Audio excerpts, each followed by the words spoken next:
నమస్తే, welcome to Veda TV. నేను అనిల్. పూణే కేతన్ హత్య కేసులో విస్తుపోయే విషయాలు వెలుగులోకి వస్తున్నాయి. ఇప్పటికే సియా గోయల్ తన బాయ్ ఫ్రెండ్ చైతన్య కూడా కస్టడీ విచారణలో భాగంగా పలు విషయాలైతే వెలుగులోకి వస్తున్నాయని చెప్పాలి. మరి ఈ విషయాలపైన, ఈ కేసు పైన మాట్లాడేందుకు మనతో పాటు మాజీ డీజీపీ రెడ్డన్న ఉన్నారు. వారితో మాట్లాడదాం. సార్ చెప్పండి, అంటే ఇప్పటివరకు వాళ్ళిద్దరికి సంబంధించి కూడా ఇన్వెస్టిగేషన్ అనేది జరుగుతుంది, నిన్నటి వరకు కూడా జరిగింది. అయితే ఈ ఇన్వెస్టిగేషన్ లో భాగంగా కీలక విషయాలు అనేవి వెలుగులోకి వస్తున్నాయి. ముఖ్యంగా ఇందులో మరొక వ్యక్తి పాత్ర కూడా ఉంది అనేది బయటకు వస్తున్న పరిస్థితి. దానికి సంబంధించి ఏం మాట్లాడుతున్నారు? ఇప్పుడు ఇన్వెస్టిగేషన్ లో మనం చర్చించేదానికంటే సోషల్ మీడియా ద్వారా, టీవీల ద్వారా బయటకు వచ్చిన నిజాల కంటే కూడా పోలీసులు నాకు తెలిసి ఇంకా ఎక్కువే వాళ్ళు సమాచారాన్ని సేకరించారు. ఎందుకంటే సేకరించిన ప్రతి సమాచారాన్ని వాళ్ళు బహిర్గతం చేయకూడదు. చార్జ్ షీట్ లో వేయనంత వరకు అది it is not a public document. అందువల్ల నాకు తెలిసినంత వరకు వాళ్ళు చెప్పిన, అంటే సోషల్ మీడియా ఎట్లా ఉంటుందంటే వీళ్ళు అక్కడికి పోయినారంటే ఏదో అదిగో తోక అంటే ఇదిగో పాము అన్నట్టుగా ఉంటుంది. అందువల్ల సోషల్ మీడియాకు వాళ్ళు బయట చెప్పింది ఇన్వెస్టిగేషన్ జరుగుతూ ఉంది, ఆ అమ్మాయిని reconstruction of the scene of offence కి తీసుకెళ్లారు, ఆ అబ్బాయిని తీసుకెళ్లారు. ఎందుకంటే ఒక అడ్వకేట్ ఎవరో ముందుగానే ఈ జరగక ముందుగానే వాడేనండి గ్యారంటీ ఏమిటి, హుడి వేసుకున్నాడు వాడేనని గ్యారంటీ ఏమిటి, ఆ స్కూటరు ఆ వ్యవహారంలో అంతా అవుతుంది. కాబట్టి అందుకని reconstruction of the scene first ఆ అమ్మాయిని, ఎందుకంటే అమ్మాయిని ఒకసారి తీసుకెళ్లి సీన్ ఆఫ్ అఫెన్స్ ఎక్కడ, సీన్ ఆఫ్ అఫెన్స్ లో తోసేదానికి ఆస్కారం ఉందా, ఎన్ని మీటర్లో ఏమి నిలబడుకునింది, ఆ అబ్బాయి ముద్దాయి ఎక్కడున్నాడు, ఎవరు తోశారు, అదేవిధంగా ఇద్దరిని కన్ఫరెంట్ చేయకుండా ఒకరిని ముందు దగ్గర వాడి అంటే ఆ అమ్మాయి దగ్గర నుంచి మొత్తం స్టేట్మెంట్ రికార్డ్ చేసి, ఆ తర్వాత ఆ అబ్బాయిని పెట్టుకొని ఆ అబ్బాయి ద్వారా స్టేట్మెంట్ రికార్డ్ చేసి రెండింటిని కూర్చోబెట్టి తర్వాత కన్ఫరెంట్ చేసి ప్లేస్ అదేనా అనేది మొత్తం ఏ విధంగా వచ్చినాడు, ఆ అబ్బాయి స్కూటర్లో వస్తే స్కూటర్ నంబరు, అదే ఆయన ఏమన్నానంటే ఇప్పుడు మర్డర్ ఈ తోయక మునుపు ఇద్దరు ప్లాన్ చేసుకున్నారు. వాళ్ళు ప్లాన్ చేసుకోవడప్పుడు చాలా విధాలుగా ప్లాన్ చేసుకున్నారు. ఈ సోషల్ మీడియాలో వెతికినారు, సోషల్ మీడియాలో వెతికి ఎలా చంపాలి, హౌ టు కిల్. ఈ మధ్య కాలంలో విచిత్రం అయిపోయింది. వాడు కూడా ఇక్కడ కుక్కర్ లో పెట్టినప్పుడు వాడు మీర్పేట్ కేసులో కూడా వాడు ఏ విధంగా చంపాలని చూసుకున్నాడు. అదే విధంగా చాలా సూసైడ్ చేసుకున్నాడు ఆ మధ్యకాలంలో. హౌ టు కమిట్ సూసైడ్ అన్న దానిపైన చేసుకొని రాసుకొని ఇది ప్రాక్టికల్ గా వస్తుందా, ఇదేదో విచిత్రంగా అయిపోయింది. ఏమి కావాలన్నా దాంట్లోనే సోషల్ మీడియాలో ఒకరిని చంపాలంటే ఏ విధంగా చంపాలా, వాడు చచ్చిపోవాలంటే ఏ విధంగా చచ్చిపోవాలా, లేదు ఎవరినైనా మోసం చేయాలంటే ఏ దారులు, ఇవన్నీ సోషల్ మీడియాలో ఇదైపోతున్నాయి. అందులో ఏవన్ ఆర్టిఫిషియల్ ఇంటెలిజెన్స్ ని అడిగేసి నోట్ చేసుకుంటున్నారు. సో ఇది దారుణమైన వ్యవహారం. అదే విధంగా వీళ్ళు కూడా సెర్చ్ చేశారు how to kill A person అని. అదే విధంగా రిహార్సల్స్ చేశారు, చూస్తే ఏ విధంగా ఉంటుంది, ఎక్కడి నుంచి తోయాలి, ఏం కథ అని. సో ఈ దారుణం డెఫినెట్ గా పోలీసుల ఇన్వెస్టిగేషన్ మనం ఊహించిన దానికంటే ఎక్కువగానే ఉంటుంది. అన్ని ఇప్పుడు ఇదంతా సర్కంస్టెన్షియల్ ఎవిడెన్సెస్ పైన, సైంటిఫిక్ వే ఆఫ్ ఇన్వెస్టిగేషన్ పైనే ప్రూవ్ చేయాల్సి ఉంటుంది. డైరెక్ట్ ఎవిడెన్స్ లేని సందర్భంలో ఇది దీని ద్వారా చేయాల్సి ఉంటుంది. కాబట్టి పోలీసులు ఎక్కువ శ్రమ తీసుకొని ఆ విధంగా చేస్తున్నారు. అది అంతా బహిర్గతం చెయ్యరు.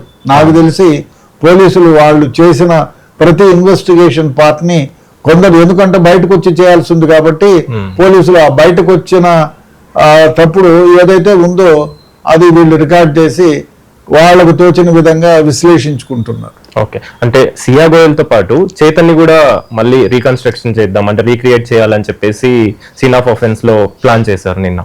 సో దానికి సంబంధించి తన బాడీ లాంగ్వేజ్ ని గుర్తుపట్టడం కోసం వీటన్నిటిని బేస్ చేసుకుని అతన్ని ఏ విధంగా అతనికి ప్రిపేర్ చేసే అవకాశం ఉంటుంది? అదే ఇప్పుడు ఆయన ఏం చేశారు, మా అబ్బాయి ఏం చేశారంటే చాలా ప్లానెడ్ గా మర్డర్ చేయడానికి ముందు చాలా ప్లాన్లు వేశారు ఇద్దరు. అవును, ఎక్కడ తోయాలి, ఎవరు తోయాలి, తోస్తే నేను పక్కన ఉంటే నన్ను పట్టుకుంటే కింద పడిపోతాను, అప్పుడు ఏం చేయాలని, నేను షూ లేసులు వేసుకున్నట్టు వాటర్ తాగడానికి కింద కూర్చుంటాను, అప్పుడు నువ్వు తోసేయి అంటే సైన్స్.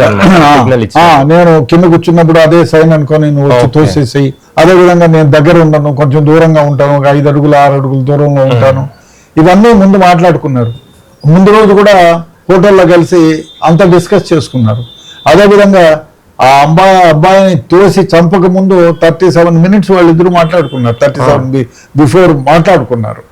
సో ఇవన్నీ ఉన్నాయి. ఇంకో విషయం ఏమంటే సాంకేతిక పరంగా మనం ఎక్కడ చిక్కుతామో అని ఈ అబ్బాయి చంపే రోజు, అతన్ని తోసి చంపే రోజు ఏం చేశారు, ఆ అబ్బాయి షాపుకి పోయినాడు, వాడి ఫోన్ ఆడబెట్టినాడు, ఇన్స్ట్రక్షన్స్ ఇచ్చినాడు.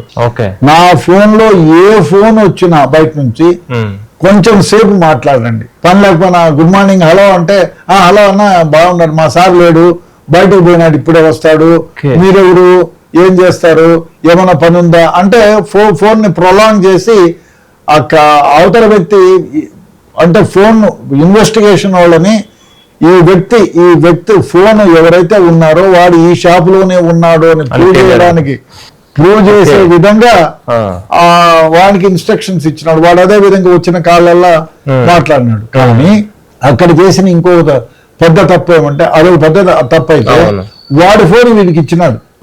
ఎవరైతే అటెండ్ అవుతాడో వాని ఫోన్ ఆయనకి ఇచ్చి షాప్ అతను ఫోన్ తీసుకొని వీడు వచ్చినాడు.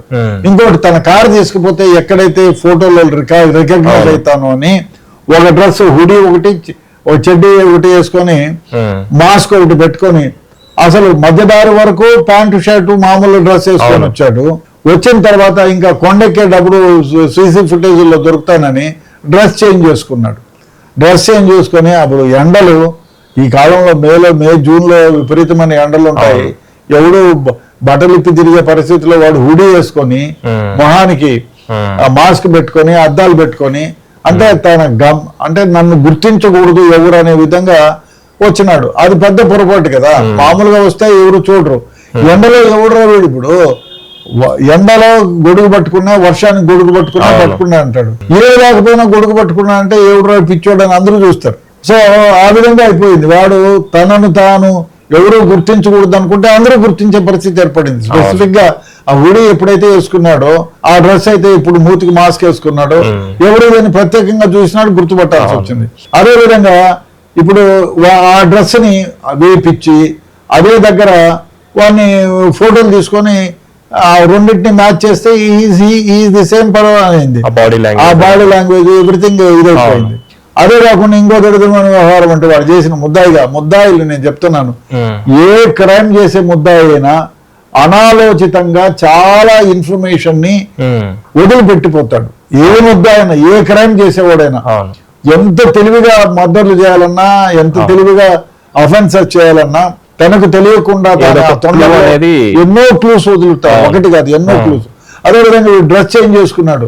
ఆ డ్రెస్ మళ్ళీ ఆ 2 డ్రెస్సులు సీజ్ చేసినాడు. It is an big evidence. ఫోటోలో ఉంది. ఎందుకు మార్చుకున్నాడు? ఆ స్కూటర్ వాందో కాదో వాడి పేరు మీద ఉందంట. ఆ స్కూటర్ వాడి పేరు మీద ఉంది. స్కూటర్ లో వచ్చినాడు 90 కిలోమీటర్లు స్కూటర్ లో వచ్చినాడు. అదే కాకుండా ఈ అమ్మాయి 31st 30th ఇద్దరు కాబోయే భర్త ఈమె వచ్చినాడు కొండపైకి. వస్తే మళ్ళా 5వ తారీఖు ఆ అంకుల్ మమ్మల్ని ఇద్దరిని పంపించండి అక్కడికంటే ఏందమ్మా పోయి 4 రోజులు అలా కొండపైకి పోతానంటావు రోజు అని చెప్పి వాళ్ళ మామ అత్త వారించినారు. వారిస్తే గమనైపోయినారు వద్దని. మళ్ళా ప్లాన్ చేసింది ఎట్లా అని. అంత లోపలనే వీడు నాకు తెలిసి వీళ్ళతో పాటుగా ఇంకొక వ్యక్తిని కూడా సస్పెక్ట్ చేస్తున్నారు. ఎందుకంటే వారం రోజులుగా ఎవ్రీ టైం చాలా అనాలిసిస్ గా మాట్లాడినాడు ఒక వ్యక్తి. అతన్ని కూడా పోలీసులు ఆధీనంలో తీసుకొని ఇంట్రాగేట్ చేస్తున్నారు. అంటే వాడి సహాయ సహకారాలు ఏమైనా తీసుకున్నారా ఈయన్ని చంపడానికి అనే దాని మీద వాళ్ళు కూడా ఆ అబ్బాయిని కూడా ఇంట్రాగేట్ చేస్తున్నారు. ఎక్కడ సోషల్ మీడియాలో కానీ ఎక్కడ బయటికి రాలేదు. డెఫినెట్ గా అది ఇంకొక వాడు చెప్పిన నేను చంపేదానికి ఇప్పుడు వాడు ఇప్పుడు అదే మనిషి దగ్గర చంపేదానికి నా దగ్గర అడిగినారు, నేను ఈ ఐడియాలు ఇచ్చినాను అని చెప్తే వాడిని ముద్దాయిగా చేర్చొచ్చు, లేకపోతే వాడిని విట్నెస్ గా చేర్చి వాడిని స్టేట్మెంట్ రికార్డ్ చేసి దాన్ని ఎవిడెన్స్ కింద తీసుకోవచ్చు. సో అది ఎక్స్ట్రా ఎవిడెన్స్ అయిపోతుంది. సో వీడు చేసిన పని అదొకటి, అది రేపు ట్రేస్ చేస్తున్నారు. అదేవిధంగా అమ్మాయి కాన్ఫిడెంట్ గా మళ్ళీ రిక్వెస్ట్ చేయడము 14వ తేదీ 14వ తేదీ పోయినారు. పోతే అప్పటికే మూడోసారి అవుతుంది, రెండోసారి పోయిన తర్వాత అప్పటికే వీళ్ళిద్దరూ అప్పటికే 2 సార్లు ప్లాన్ చేసుకున్నారు, తోయాలి, ఎక్కడ తోయాలా, ఏం తోయాలని. సో అమ్మాయి వచ్చింది, తోసినాడు. తోస్తే ఇతన్ని అబ్బాయి చెట్టు ఏదో పట్టుకొని ఇదైనాడు. ఏమంటే ఆ పాము వచ్చింది, అందుకని నిన్ను కాపాడుకోవడానికి నేను అనాలోచితంగా తోయాల్సి వచ్చింది అని పట్టుకొని కౌగిలించుకొని ఏడ్చేసింది. అది నిజమని నమ్మి వాడు ఇంటికి పోయి దేశం అంతా చెప్పినాడు, నా భార్య నన్ను కాపాడింది సతీ సావిత్రి, ఆమె లేకపోతే అప్పుడే చచ్చిపోయాడు అని. ఆ అమ్మాయిని అందులో భర్తను కాపాడిన మహాస్వాద్వి, మహా ఇల్లాలని పొగిడినారు. అది వరకు ఉంది. కానీ ఇది ఇంకో ఎవిడెన్స్ కిందకి వస్తుందని అనుకోలే ఖచ్చితంగా. సో అందరికి తెలిసింది. అదొకటి. అదైన తర్వాత మళ్ళీ పోతామంటే వద్దని చెప్పినారు. ఇది అయిన తర్వాత అదే కాకుండా ఇంకొక వ్యవహారం ఏమంటే 4వ తేదీ పోతామంటే వద్దని చెప్తే 5వ తారీఖు వీళ్ళు అదేదో హనీమూన్ కాదు, అది ఫోటోలు తీసుకోవడం సెషన్స్ కోసం, ప్రీ వెడ్డింగ్ షూట్ కోసం ఏదో మాలికి ఏదో బాలికి వెళ్ళాలని ప్లాన్ చేస్తే ఈ అమ్మాయి పాస్పోర్ట్ చించేయడం. అందరు పాస్పోర్ట్ లో ఒక బ్యాగ్ లో ఉంటాయి. ఆ బ్యాగ్ వాడు అది ఇంకా ఎవిడెన్స్ డ్రైవర్ ఉన్నాడు, వాడు చెప్పినాడు వచ్చింది, ఆ బ్యాగ్ లో నుంచి సర్చ్ చేసి ఆమె పాకెట్ లో నుంచి ఒకటి తీసుకునింది. ఆ పాస్పోర్ట్ కూడా ఐ థింక్ దొరికిందో ఏమో తెలియదు, గార్బేజ్ లో నుంచి. అది పెడితే పోలీసులు అది కూడా బయటకి తీసుకొని ఉంటారని నా అభిప్రాయం. తీసుకొని ఉంటే అది మీడియాలో తెలిస్తే దాన్ని ఎక్స్ట్రా ఎవిడెన్స్ గా పెట్టడానికి వీలు కాదని చెప్పకుండా ఉండొచ్చు. అది పంచనామాలో, ఎందుకంటే ఆ అమ్మాయి అది గ్రేటర్ ఎవిడెన్స్ అవుతుంది. నేను ఈ విధంగా అయితే నాకు పోవడం ఇష్టం లేక నేను పాస్పోర్ట్ ని చించేశాను వాంటెడ్ అంటే దట్ ఇస్ బిగ్గర్ ఎవిడెన్స్ కదా. So circumstantial evidences material evidence అవుతుంది. సో అందువల్ల అది కూడా రికవర్ చేసింటారేమో నా అభిప్రాయం. అదేవిధంగా ఈమె చంపిన ప్రదేశము ఇంకా నాకు తెలిసి కొన్ని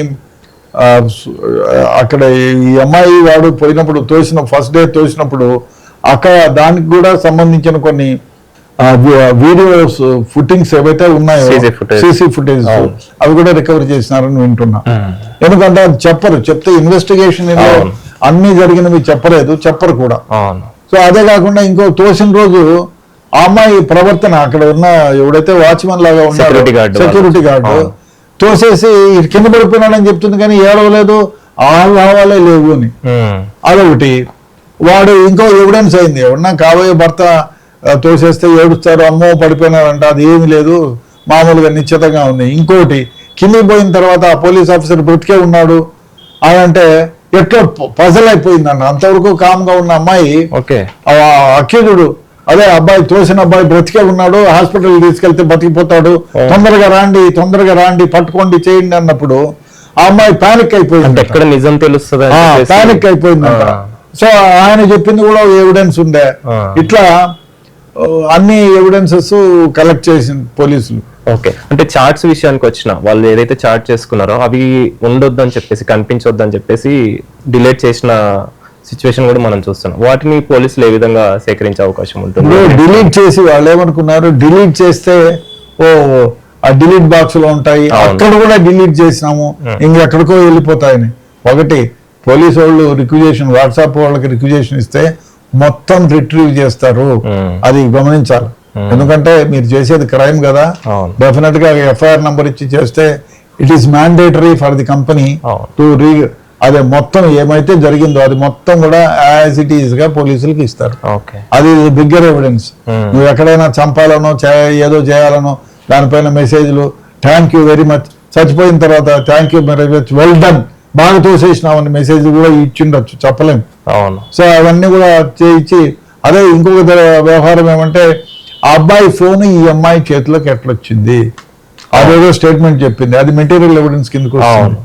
రికార్డింగ్ చేసింటారు కదా, ఆ ఫోన్ సీజ్ చేసినప్పుడు అది దాంట్లో కూడా ఒకవేళ అబ్బాయి కింద పడిపోయిన సమయం తెలిసిపోయింది కదా, సెక్యూరిటీ గార్డ్కి చెప్పినారు, ఆ టైమింగ్ ఉంటుంది.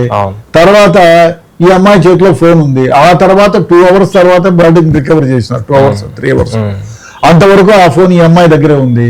సో ఈ అమ్మాయి ఎందుకు తీసుకునింది ఆ ఫోను ఎక్స్ప్లెయిన్ ఇవ్వాలి కదా. అప్పుడు ఏమన్నా డిలీట్ చేసిందా మ్యాటరు? డిలీట్ చేసింటే వాడన్నా చేయాలా, ఈ అమ్మాయి అయినా చేయాలా? ఒకవేళ మేము చేయలేదు అని చెప్తే మళ్ళీ రిట్రీవ్ అయ్యింది అనుకో, it is also a bigger evidence against them. కాబట్టి నేరస్తులు ఎవరైనా ఎంత ఆలోచనా పరులైనా, ఎన్ని ఆర్టిఫిషియల్ ఇంటెలిజెన్స్ దగ్గర సమాచారాన్ని సేకరించినా డెఫినెట్ గా నేర స్థలంలో, అదేవిధంగా నేరం చేసే సందర్భంలో చాలా క్లూస్ ను వదులుతారు. సార్ మరొక విషయం ఏంటి అని అంటే మ్యారేజ్ కి బిఫోరే తనతోటి కలిసి ఉండడం కావచ్చు, అంటే కేతన్ తోటి ఆ ట్రావెలింగ్ కావచ్చు. ఆ ట్రావెలింగ్ సమయంలో తిను ₹1,00,00,000 తీసుకున్నట్టు కూడా, అంటే షాపింగ్ కోసం అని చెప్పేసి, అదేవిధంగా ఆ విషయం చేతనికి కూడా తెలుసు. సో ఇవన్నీ కూడా ముందుగానే ప్లాన్ చేసుకొని ₹1,00,00,000 తీసుకున్నారా అంటే ఏం చెప్తారు? అమ్మాయి డెఫినెట్ గా, ఇప్పుడు అమ్మాయి ఏమనుకుంది, మీరు ఎట్లానే చంపేస్తాము, మా వాడేమో రిచ్ కాదు, మరీ రిచ్ కావాలంటే ఏదన్నా చేయాలా, నేను షాపింగ్ కి ఏమైనా అవసరమా అని అడిగితే నాకు చాలా అవసరాలు ఉన్నాయి, వెడ్డింగ్ కి ముందే షాపింగ్ చేసుకోవాలి, అది నవంబర్ వరకు ఉంది కదా, కాబట్టి వాడు ₹1,00,00,000 పంపించినాడు ఈ అమ్మాయికి. ఆ ₹1,00,00,000 ఆటోమేటిక్ గా బాయ్ ఫ్రెండ్ కి చేతన్ కి ట్రాన్స్ఫర్ చేసింది. సో అది బిగ్ ఎవిడెన్స్. కానీ దాని గురించి పోలీసులు ఎక్కడ మాట్లాడడం, ఎందుకంటే అది ఎవిడెన్స్ కదా, మెటీరియల్ ఎవిడెన్స్. సో దాన్ని అది కూడా బిగ్గర్ ఎవిడెన్స్ అవుతుంది. అదే కాకుండా ఇంకోటి ఏమిటంటే, అమ్మాయి మ్యారేజ్కి వెళ్ళింది, మ్యారేజ్కి వెళ్తే చేతన్ కూడా వచ్చినాడు, ఇద్దరు కలిపి రూమ్ లో ఉన్నారు అక్కడ. అవన్నీ సేకరిస్తారు పోలీసులు, అవన్నీ బయటికి రావడం లేదు. కానీ ఈ అమ్మాయి తర్వాత షియా గోయల్, చేతన్ గాడు ఇద్దరు కలిసి ఈ అమ్మాయి ఫ్రెండ్ పెళ్లికని వెళ్ళింది, ఈయన కూడా అమ్మాయిని ఫాలో అయినాడు. సో ఇద్దరు కలిపి అక్కడ లాడ్జ్ లో దిగినారు. సో లాడ్జ్ లో కలిసే ఉన్నారు. సో అది ప్రూఫ్ బయటకు వస్తుంది,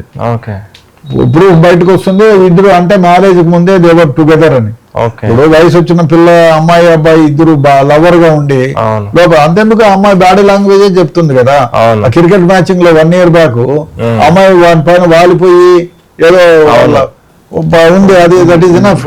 అదే విధంగా సీసీ ఫుటేజెస్ కూడా రాజస్థాన్ లో ఉదయపూర్ లో మంచి ఫేమస్ 5-star హోటల్ బుక్ చేసుకోవడము, 17 lakh అది వరకు ఉంటే, వీళ్ళు షియాను వీడు కేతన్ ఇద్దరు కలిపి పెళ్లి కనిపోయి ఇద్దరు అక్కడ వారం గడిపినారు.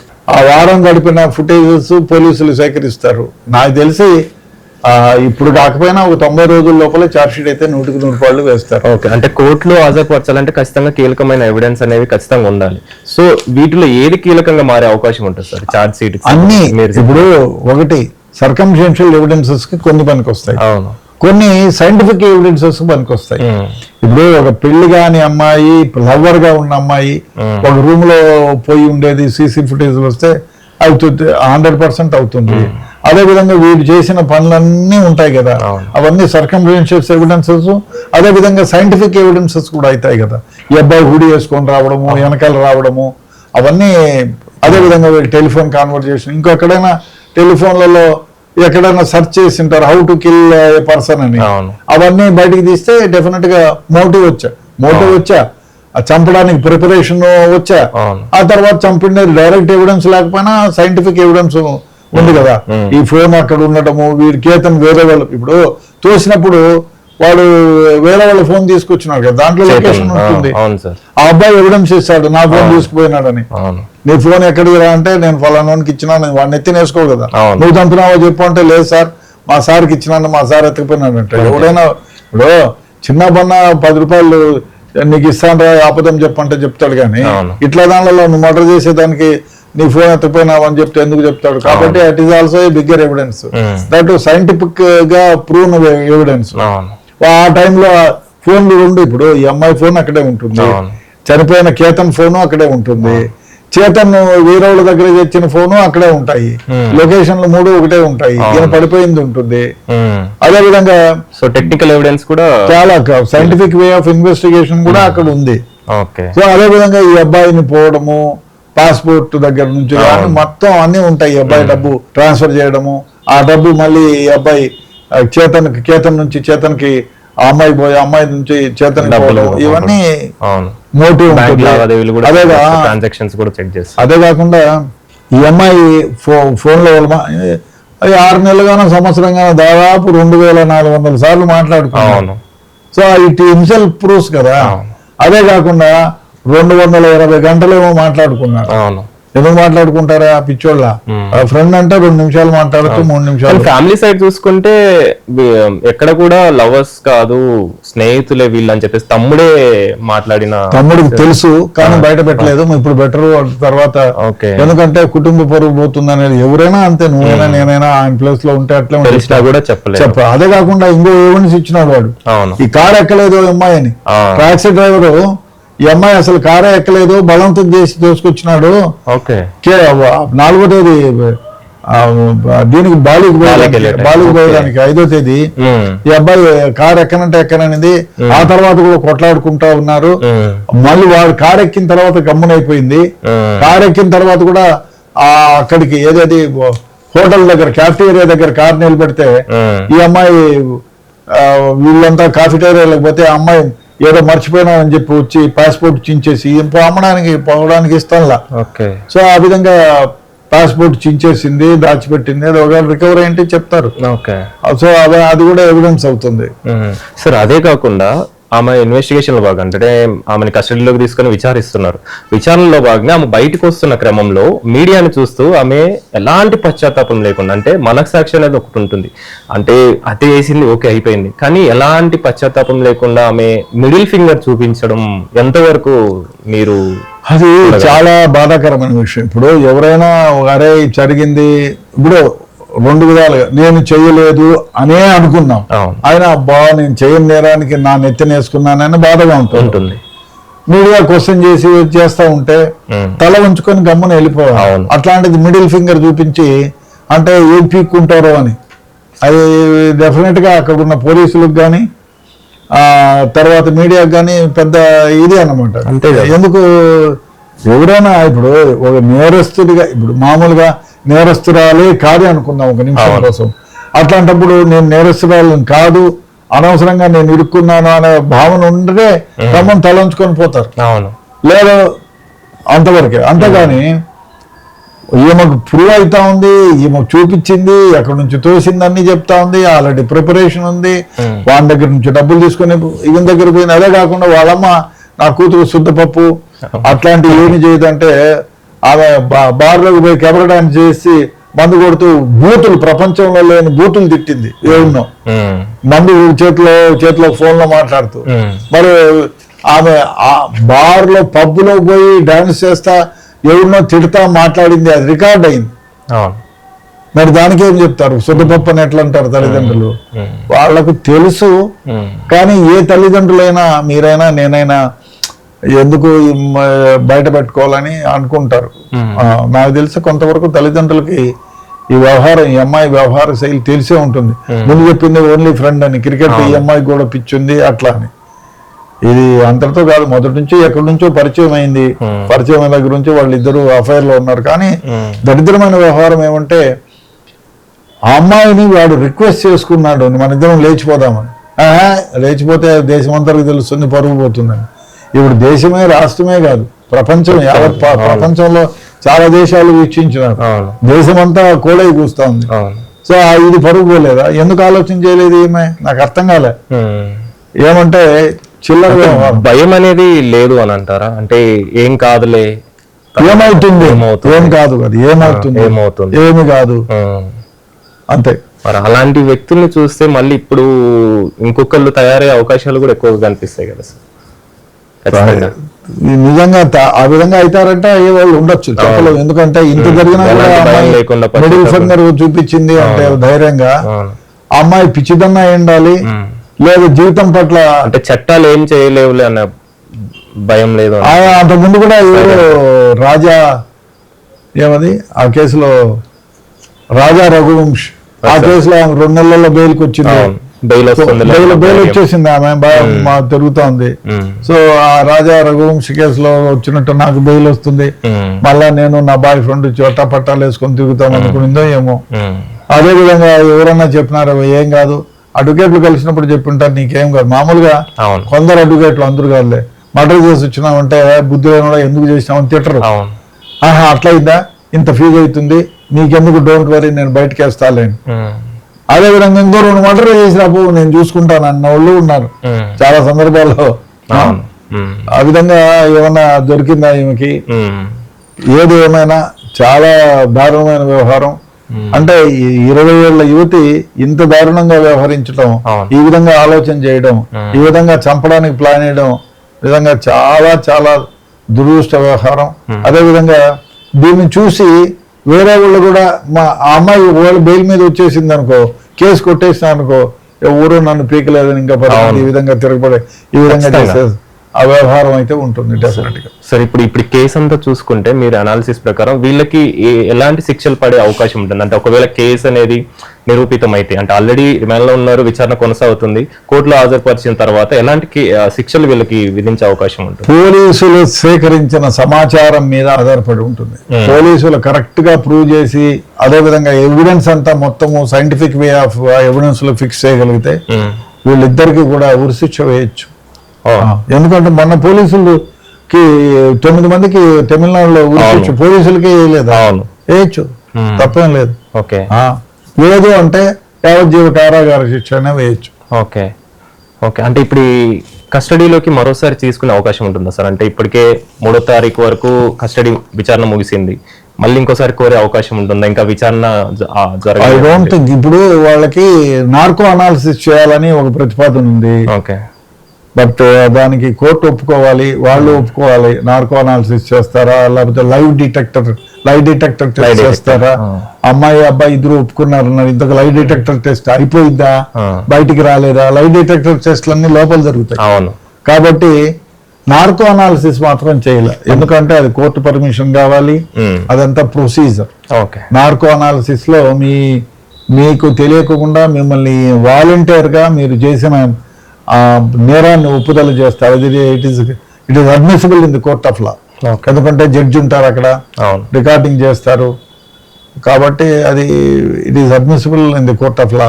అది చేస్తారా? ఒకవేళ ఆ విధంగా కోర్టు సమ్మతిచ్చి వీళ్ళు సమ్మతిస్తే నార్కో అనాలిసిస్ చేస్తారా, లేదు వేరే ఏమైనా టెస్ట్ చేస్తారా చూడాలి. అంటే లై డిటెక్టర్ టెస్ట్ చేస్తారా? ఓకే, మూడో వ్యక్తి పాత్ర ఉంది అనేది ఇప్పుడు బయటకు వస్తుంది కాబట్టి అతని విచారణలో భాగంగా మరోసారి పిలిచే అవకాశం ఉంటుంది, అంటే విచారణకి తీసుకునే అవకాశం ఉంటుంది. కానీ జడ్జిలు 2 సార్లు ఇచ్చినారు కాబట్టి 3వసారి ఇస్తారా? చాలా కేసుల్లో 3వసారి రిజెక్ట్ చేస్తారు.